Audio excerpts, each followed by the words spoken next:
Hi guys, Vivica from Skateboard-City here with another closer look at a product courtesy of skateamerica.com, who've very kindly hooked me up with a set of Zered Bassett Pro Model Tensor trucks. Zered is a pro for Tensor, Zoo York, Mob, Bones and Red Bull, who are a relevant skateboard sponsor for those of you who think otherwise. This is a pro model truck where the hanger is aluminium. Tensor seem to be on a big look at us, we can do light trucks thing at the moment, whereby they've got magnesium, I think magnesium hollows, and I think it's just those and the aluminium ones actually.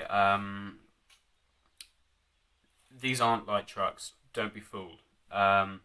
Somehow, despite the hanger, which for those of you that don't know an awful lot about trucks, is this whole section here, despite that being aluminium, these are actually quite heavy trucks in comparison with magnesium trucks certainly, and hollow titanium. They're a lot heavier. If you look on the Tensor website, there's weight charts. You'll note that the aluminium ones aren't actually on there, which is probably because in comparison with their magnesium and the hollow trucks, they're quite heavy. These weigh in at 350 grams. For comparison, I have an older pair of Tensors here, which admittedly I think are a step down in size. These are 350 grams, these weigh in at 313, so make of that what you will. One of the things that strikes me about these trucks is when I was growing up, probably 12 to 15 years ago, when Tensor came out, which little bit of history for you on the company. Tensor was founded by Rodney Mullen in the year 2000, so it's almost 15 years old now.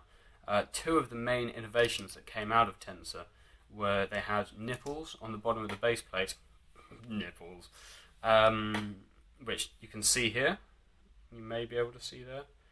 Those were designed to stick into the bottom of your deck, so that if your hardware wasn't quite down tight enough, the nipples would seat them, so that they didn't flap around if your hardware was wonky.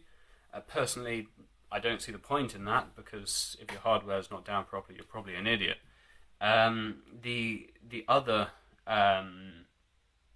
weird and wonderful thing that Tensor trucks did is this, which was a base plate slider. So this is plastic. It's a very, very, very hard plastic, admittedly. And the idea was, in the same as you'd put rails on the bottom of your deck to help your deck slide easier, this plastic was meant to make your base plate slide easier. These have neither of those. The base plate, although very similar in geometry, has no nipples on the bottom, and it also lacks the base plate slider. From what I understand from seeing interviews with the guys at Dwindle, which Tensor forms a part of, apparently skaters just don't want plastic on their skateboards. So that's gone. Other than that, I'm quite interested to see how the bushings perform. Bushings being a big part of a new set of trucks. A lot of you out there, like me, will use the same set of trucks for years and years and years because you know the bushings and you get used to them. In my experience, Tensor bushings are really good. So I'm looking forward to trying these out, and we'll have more on them in due course. Layers, guys.